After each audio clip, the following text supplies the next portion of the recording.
New ইয়র্কের Jackson থেকে আপনাদের সঙ্গে আছে আমি খালেদ মহিউদ্দিন। 24শে গণঅভ্যুত্থানে কর্তৃত্ববাদী শাসনের অবসান হয়েছে, প্রায় 1 বছর হয়ে যাচ্ছে।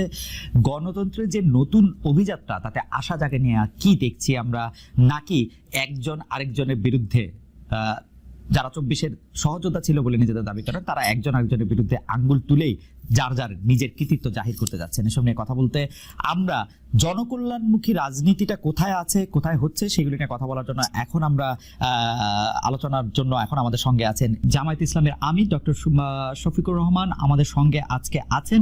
তাকে আমরা স্বাগত জানাই। তিনি আমাদের সময় দিয়েছেন, তার এই চরম ব্যস্ততার মধ্যেও তিনি আমাদের সাথে যুক্ত হয়েছেন। এবং ডক্টর শফিকুর রহমান, আপনাকে আন্তরিক ধন্যবাদ এবং কৃতজ্ঞতা, আমাদের সাথে আপনি যুক্ত হয়েছেন।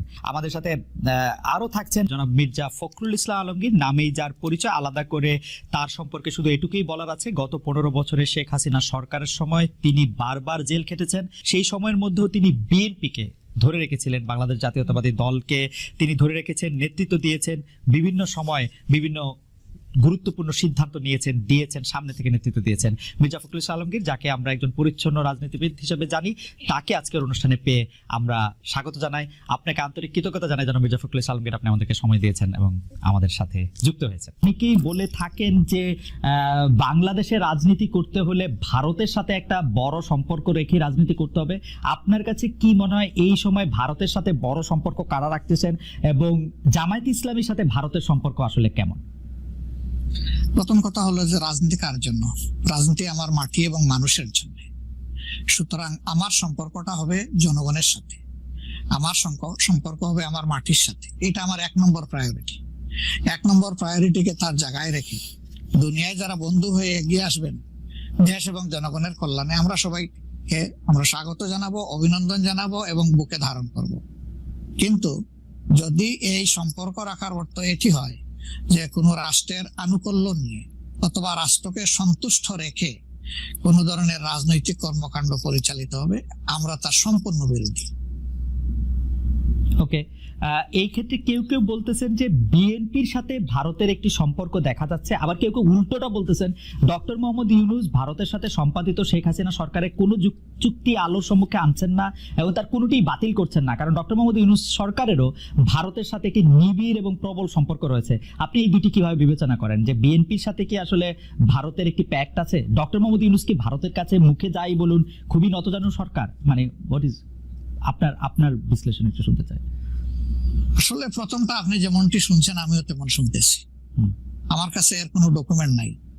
আর দ্বিতীয়টা যেটা বলতেছেন ডক্টর ইউনূস সাহেবের ব্যাপারে, আমি এর কোনো আলামত দেখতে পাচ্ছি না যে উনি ভারতের কাছে নত জানু, এর কোনো আলামত আমার কাছে স্পষ্ট নয়।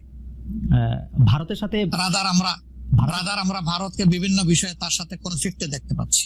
ভারতের সাথে হাসিনা সরকারের সম্পাদিত চুক্তিকে তিনি সামনে আনতেছেন না, এইটা একটা অভিযোগ। আরেকটা অভিযোগ হচ্ছে ভারত একতরফাভাবে ট্রান্সশিপমেন্ট এবং স্থলবন্দর দিয়ে মাল আনা নেওয়া বাতিল করলো, এর বিপরীতে বাংলাদেশ কোনো ব্যবস্থাই নেয় নাই এখন পর্যন্ত। আসলে বাংলাদেশের নেওয়ার সেই সুযোগটাও কতটুকু আছে না আছে সেটা বিবেচনায় নিতে হবে। 2 নম্বর হচ্ছে যে ইউনূস সরকার এখন দায়িত্বে আছেন, আমি ক্ষমতায় বলবো না, এ দেশের জনগণই তাকে দায়িত্ব দিয়েছে, উনি দায়িত্বে আছেন। উনি দায়িত্বে আসার পরে এটা ঠিক যে ভারত বলেছে নির্বাচিত সরকার আসলে তারা দেশকে সহযোগিতা করবে, তা এখানে কি বার্তা দেওয়া হলো তাহলে? সুতরাং এটা কোনোভাবেই টিকে না বিষয়টা। আর এই সরকারের অনেকগুলা প্রায়োরিটি আছে। চুক্তি সম্পাদন হয়েছে 2টা সরকারের মধ্যে ইতিপূর্বে। সেই সরকার নির্বাচনে তার আইনগত এবং নৈতিক বৈধতা কতটুকু ছিল সে নিয়ে হয়তো প্রশ্ন থাকতে পারে, কিন্তু 2টা সরকারের মধ্যে চুক্তি সম্পাদিত হয়েছে এবং পলিটিক্যাল গভর্নমেন্ট দুইটাই, ইন্ডিয়া পলিটিক্যাল গভর্নমেন্ট, বাংলাদেশেও পলিটিক্যাল গভর্নমেন্ট।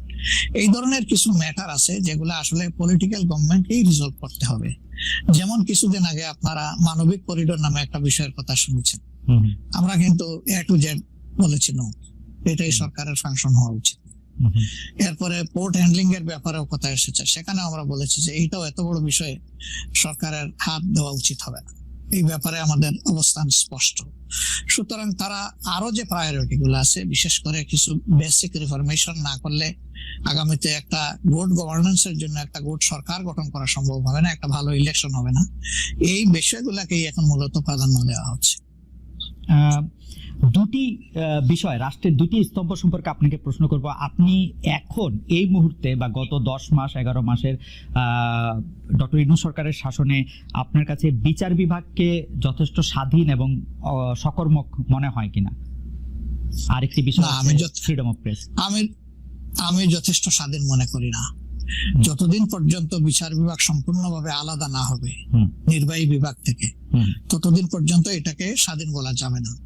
যেমন বিচার বিভাগের একটা ডিমান্ড আমাদের আছে যে এটাকে স্বাধীন করার জন্য স্বাধীন সচিবালয় গঠন করতে হবে, সেটা এই সরকারের একটা অঙ্গীকারের মতোই ছিল, কিন্তু এখন পর্যন্ত সেটা হয়নি। আমরা এটা দেখতে চাই যে অবিলম্বে সেটা হোক।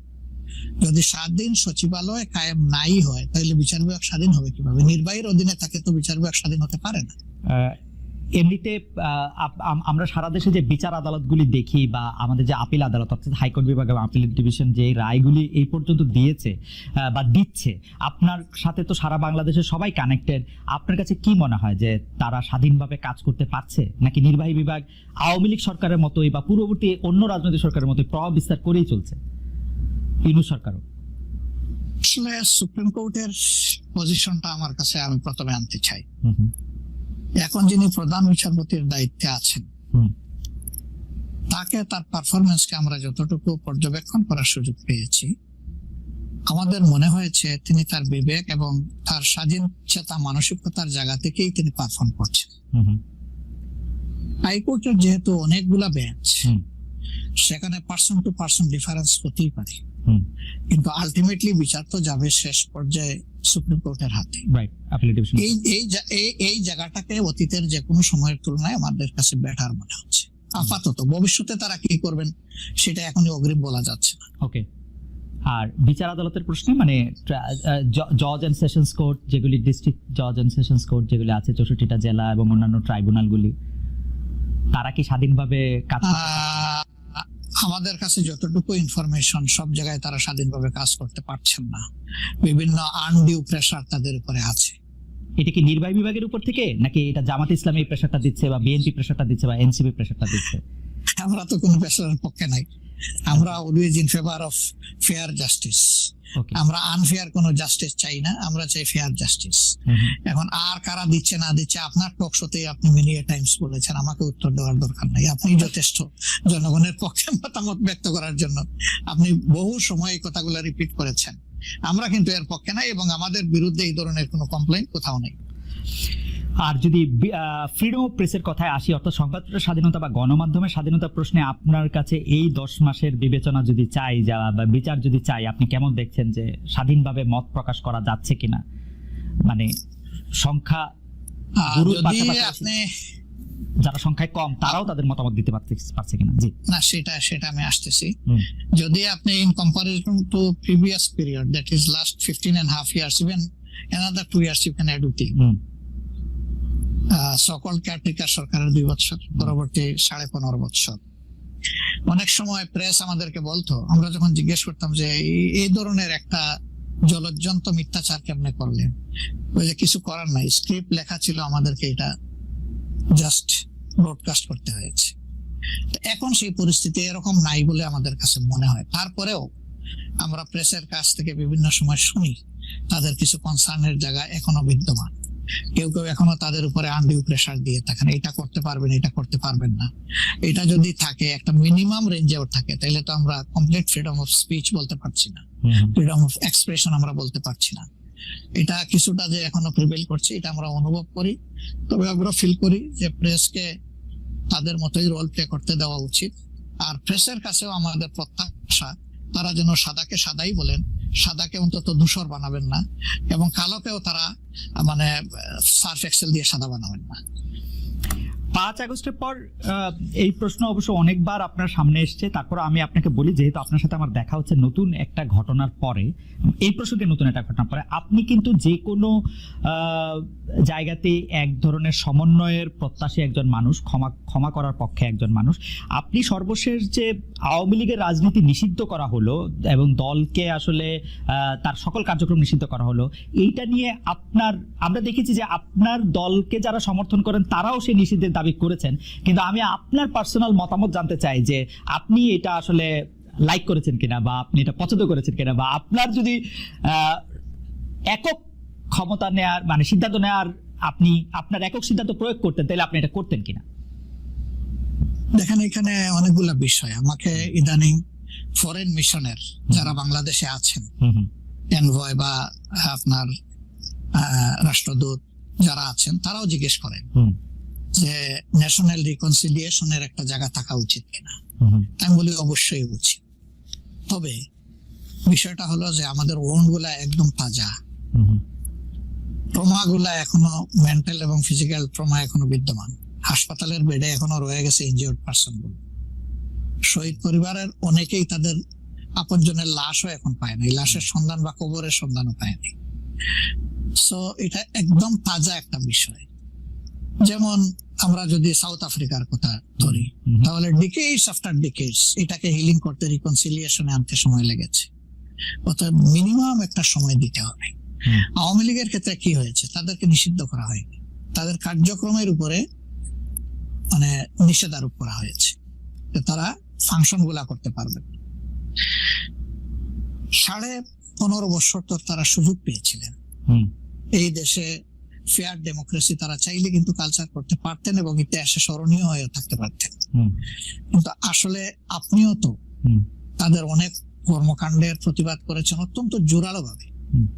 আগের আপনার ঠিকানা থেকে, বর্তমান ঠিকানা থেকে, সব জায়গা থেকে আপনি যেখানে যখন ছিলেন আপনি করেছেন। কেন করলেন? এই জিনিসগুলো অ্যাকসেপ্টেবল ছিল না, এই জন্যই তো করেছে। তো তারা তো 15.5 বছর মানুষকে তাদের কোনো ডেমোক্রেটিক এবং পলিটিক্যাল রাইট দেয় নাই। জাস্টিস পাওয়ার রাইটটাও তারা স্ন্যাচ করে নিয়েছিল। এই ধরনের সবগুলা রাইটই তো কার্যত তারা কেড়ে নিয়েছিল। আপনি যদি প্রেসের কথা বলেন, এখন তো অ্যাটলিস্ট যখন তখন যাকে তাকে প্রধান উপদেষ্টাকে একটা কথা বলেছে ঢুকাই দাও, মামলা একটা দিয়ে তাকে সাথে সাথে ঢুকিয়ে দাও, এই কাজ তো এখন হচ্ছে না। আয়নাগরের ঘটনা তো এখন একটু হইতেছে। মাননীয় আমির, একজন ইউটিউবার আছেন সাব্বির, তাকে জেলে দিয়ে দেওয়া হয়েছে প্রধান উপদেষ্টাকে, কি জানি বলছে। না, আমি বলতেছি সেটা, আমি বলছি যখন তখন হচ্ছে না, ঘন হচ্ছে না। 2-1টা কেস হইতেই পারে, এটা এক্সেপশন, কিন্তু আগে তো এটা ছিল প্র্যাকটিস এন্ড র্যান্ডম, এটা কিন্তু এখন হচ্ছে না। তারপরে আপনি দেখেন যে আয়নাগরের যে বিষয়টা, মানুষকে ধরে নিয়ে ঢুকাই দাও, হোয়ার অ্যাবাউট কেউ জানে না, তার ফ্যামিলি জানে না যে মানুষটা বেঁচে আছে নাকি মরে গেছে। যদি মরে যায় তার কবর কোথায়, আদৌ জীবনে দেখবো কিনা তার কবরটা, সেটাও তো প্রশ্ন। এরকম তো ঘটনা ঘটেছে। এবং যাদেরকে আয়নাগরে নেওয়া হয়েছে তারা কিন্তু সবাই ফিরে আসেননি। তারা অনেকেই এখনো আমরা জানি না তারা কোথায় আছে, আদৌ বেঁচে আছেন কিনা। তো এগুলা তো এখন হচ্ছে না। বায়বীয় মামলা যেটা বলা হয় সরকারের পক্ষ থেকে, এখন সরকারের পক্ষ থেকে সেরকম মামলা নেই। এখন মামলা হচ্ছে পলিটিক্যাল যারা বিভিন্ন পার্টিজ আছেন তারা। সেই ক্ষেত্রে এক এক দলের এক একটা দৃষ্টিভঙ্গি। আমাদের দৃষ্টিভঙ্গি হচ্ছে যে for fair justice, complaint of পুরো অ্যাট্রোসিটি করেছেন যারা এটার পারপিটেটর, তাদেরকে ডিরেক্ট যারা আছেন তাদেরকে বাদ দিয়ে আমরা কোনো মামলায় কাউকে আসামি করিনি। এই জন্য আমাদের মামলায় শত কোনো আসামি নেই। অন্যান্য সংস্থার বা দলের বা অথরিটির থাকতে পারে। তো এই জিনিসগুলোর কিছুটা হলেও ডেভেলপমেন্ট হয়েছে, কিন্তু আরো অনেক হওয়ার প্রয়োজন আছে এবং সুযোগ আছে। এই ক্ষেত্রে আমি শুধু একটা লাইন করে একটু বোঝার জন্য, যে মানে আওয়ামী লীগ নিষিদ্ধ করা হয় নাই, আওয়ামী লীগের কার্যক্রম নিষিদ্ধ করা হয়েছে, দুইটার মধ্যে তফাৎ কি আসলে? মানে তারা মানে কি করতে পারবে আর কি করতে পারবে না, মানে একজন আওয়ামী লীগ কি করতে পারবে এখন? মানে আমার একটা আন্ডারস্ট্যান্ডিং হচ্ছে আওয়ামী লীগ নিষিদ্ধ, তা আপনি বলতেছেন না দুইটার মধ্যে একটু তফাৎ আছে। তফাৎটা কি আসলে? কেউ এরকম ইঙ্গিত করছে যে বিএনপি আসলে এই মুহূর্তে নির্বাচনের জন্য আসলে চাপ দিতে চাচ্ছে, সরকারকে চাপ দিচ্ছে, তার ফলে সরকার একটু আনস্টেবল হচ্ছে। এইটা কি ঠিক? আবার অন্যদিকে সরকারের একটা জায়গা থেকে মনে হচ্ছে যে সরকার 2 বছর 4 বছর, হঠাৎ করে ডক্টর ইউনূস এটা 4 বছরের কথা বলাতে সেটা নিয়েও একটা বিভ্রান্তি তৈরি হয়েছে। আপনি এটাকে কিভাবে দেখেন? আমি দেখি একটু ভিন্নভাবে। এটা দেখি যে আমাদের দেশের মিডিয়া বা আপনারাই যারা মিডিয়াতে কাজ করেন, আপনারা সঙ্গে স্পেকুলেশনস করেন, এবং স্পেকুলেশন করলে এটা আপনাদের হয়তো বা খুব ভালো হয়, কিন্তু আমাদের জন্য আমরা এই ব্যাপারটা আমি ব্যক্তিগত খুব বেশি আগ্রহী নই। কারণ আমরা আপনি যে কথাগুলো বললেন তার একটার সঙ্গে কোনো বাস্তবতার মিল নেই, এবং আমরা সেই ধরনের কোনো চিন্তা করছি না বা সেরকম করছিও না। এবং আমি এখন পর্যন্ত দেখিনি যে আপনার সরকার যারা ইন্টারিম গভর্নমেন্ট আছেন তারা বেশি সময় থাকতে চান, 4 বছর থাকতে চান। কথাগুলো সেভাবে আসেনি, এগুলো মিসরিপ্রেজেন্টেড হয়েছে মিডিয়াতে। আর দ্বিতীয়ত আমরা যেটা বলছি, আমরা বলছি যে আমরা চাই যে আপনার একটা যৌক্তিক সময়ের মধ্যে সংস্কারগুলো হয়ে গেলে আমরা অবশ্যই নির্বাচনে যেতে চাই। আপনারা যৌক্তিক সময়টা মানে হ্যাঁ আমাদের দোষ আছে জনাব মির্জা ফখরুল সালামকে আমরা ঠিকই আমি দোষের কথা বলছি না মানে আমি দোষের কথা বলছি না। আমাদের কথা বলছি যে মিডিয়া আপনারা স্পেকুলেট করেন, স্পেকুলেট মিডিয়া করতেই পারে, কিন্তু আমরা যেটা বাস্তবতা আমি আপনাকে সেটাই বলছি। না মানে আপনি যদি অনুমতি দেন আমাদের অবস্থাটা আমরা একটু বলি যে আমাদের কাছে মনে হচ্ছে যে নির্বাচন সংস্কার মানে কিছু বলা হচ্ছে যে কিছু যৌক্তিক সংস্কার করে যদি নির্বাচনটা না দেওয়া হয় তাহলে বিএনপি যখন ক্ষমতায় আসবে বা অন্য কেউ যখন ক্ষমতা আসবে তারাও আসলে একই সরকারের সমান ফেসিস্ট হতে পারে, গত সরকারের সমান। তো সেইটা চিন্তা করে তাদেরকে সংস্কারের কথা বলা হচ্ছে। আমি এটার সঙ্গে একেবারেই একমত নই। আমি ঘোরতর আপত্তি জানাচ্ছি, তীব্র প্রতিবাদ জানাচ্ছি। বিএনপির সঙ্গে ফ্যাসিস্ট আওয়ামী লীগের তুলনা করার কোনো কারণই থাকতে পারে না। কারণ বিএনপি ইজ এ পার্টি, যে দলটা বহুদলীয় গণতন্ত্র নিয়ে এসেছে। আওয়ামী লীগ একদলীয় শাসন ব্যবস্থা বাকশালে ছিল, আমরা বহুদলীয় গণতন্ত্র নিয়ে এসেছি। আমরা সংসদীয় গণতন্ত্র নিয়ে এসেছি, ম্যাডাম জিয়া নিয়ে এসেছেন। আমরা তত্ত্বাবধায়ক সরকার বিধান পাশ করেছি পার্লামেন্টে, এবং আমাদের কাছে ফ্যাসিস্ট আমরা এখন পর্যন্ত তো প্রশ্নই উঠতে পারে না। আমাদের যে পার্টির স্ট্রাকচার, আমরা যে কাজ করেছি সেগুলো সমস্ত গণতন্ত্রের পক্ষে গেছে, এবং 14 বছর লড়াই করেছি তো ফ্যাসিস্ট হওয়ার জন্য নয়, গণতন্ত্রকে প্রতিষ্ঠা করার জন্য। সুতরাং এই কথাগুলো যখন বলা হয় তখন এই কথাগুলো আমার কাছে মনে হয় যেটা আপনার শুধুমাত্র হয় কথার কথা বলার জন্য বলা হয়, অথবা বিএনপিকে আপনার ছোট করে খাটো করে দেখানোর চেষ্টা করা হয়। কিন্তু এইখানে তো পাশাপাশি আরো দুটো সত্য আছে। একটা সত্য হচ্ছে যে বিএনপিও তো আসলে ক্ষমতায় ভারসাম্যের কথা বলছে, এবং সেই ক্ষমতায় ভারসাম্যের কথা বলতে গিয়েই প্রধানমন্ত্রী, উপপ্রধানমন্ত্রী, রাষ্ট্রপতি, উপরাষ্ট্রপতি জাতীয় সংস্কারের কথা বলছে। এই বিষয়টি যেমন আছে, এবং বিএনপিও রাষ্ট্র ক্ষমতায় ছিল, তখনও বিএনপিতে আসলে ক্ষমতার ভারসাম্য আছে কিনা সেটা নিয়ে প্রশ্ন উঠেছে। আবার আপনি যদি আমাকে অনুমতি দেন আমি বলবো যে বিএনপির একজন খুব গুরুত্বপূর্ণ শীর্ষস্থানীয় নেতা জনাব মওদুদ আহমেদ, আমি তাকে কোট করছি, তিনি লিখেছিলেন আমরা ক্ষমতায় গেলে বিএনপি সাফল্য হবে আরো কম, কারণ দলটি শাসন কৌশলে কোনো উন্নতি হয়নি, দলটিতে নেই কোনো আত্মোপলব্ধি এবং আত্মসংশোধন শব্দ দুটির অস্তিত্ব। অর্থাৎ এরকম কথা কিন্তু আছে। মওদুদ আহমেদের কথাই যে আপনার চূড়ান্ত কথা তা তো নয়। জি, মওদুদ আহমেদ তার দৃষ্টিকোণ থেকে তিনি ওই কথাগুলো বলেছেন। আমি তো মনে করি যে কথাগুলো সঠিক নয়। বিএনপি একটা পার্টি, যে পার্টিটা আপনাকে গণতন্ত্রকে রিইন্ট্রোডিউস করেছে, মাল্টি পার্টি সিস্টেম আগে আমি বললাম, আর রিপিট করতে চাই না। তো বিএনপি কে ওই দলের সঙ্গে বা ফেডারেশনের সঙ্গে তুলনা করাটাকে আমি মনে করি এটা একটা সঠিক তো নয়। আমি মনে করি এটা একটা উদ্দেশ্য প্রণোদিত। আচ্ছা, আরেকটি ব্যাপার সেটি হচ্ছে আমার আগেকার প্রশ্নের সাথে সম্পর্কিত, যে গণ অভ্যুত্থানের মুখে শেখ হাসিনার দেশ ছেড়ে পলায়ন, আওয়ামী লীগের নিষ্ক্রিয়তা এক ধরনের মানে আওয়ামী লীগ দেশের রাজনৈতিক প্রেক্ষাপট থেকে বাদ হয়ে গেছে। কেউ কেউ আমাদের মিডিয়ার ভাষায় কেউ কেউ বলছেন যে একটা -1 হয়ে গেছে। অন্তর্বর্তী সরকারকে নিয়ে কোনো -2 সংখ্যা কি আছে? কেন এই প্রশ্নটি উঠছে সেটি আমি বলি, যেটা কিছুটা আপনি আগেই প্রশ্ন করেছেন যে আওয়ামী লীগ আমলে কিন্তু আমরা দেখেছিলাম যে বেগম খালেদা জিয়ার চিকিৎসার জন্য বারবার বলা হচ্ছিল, কিন্তু 3.5 মাস পরেও বেগম জিয়া এখনো দেশে আছেন, তারেক রহমান সাহেব এখনো দেশে ফিরেন নাই। তো এইটার ক্ষেত্রে কি -2 কোনো আশঙ্কা আপনাদের মধ্যে রয়েছে কিনা অন্তর্বর্তী সরকারকে নিয়ে? এই -2 তো এসেছিল আপনার 111-এ। এখন আপনার এই -2 কোনো সমস্যা নেই। কারণ হচ্ছে যে আমরা আগেই বলেছি, আমি গতকাল একটা ইন্টারভিউতে বলেছি যে বিএনপি কে এখন আর কেউ মাইনাস করতে পারবে না। এক, 2 নম্বর হচ্ছে আওয়ামী লীগ যদি নিজেরা মাইনাস হয়ে গিয়ে থাকে তো সেটা তো আওয়ামী লীগ হয়েছে, কারণ সে দেশেই নাই, তার নেত্রী পালিয়ে গেছে। সুতরাং আপনার এই জায়গাতে তো তারা নিজেই চলে গেছে।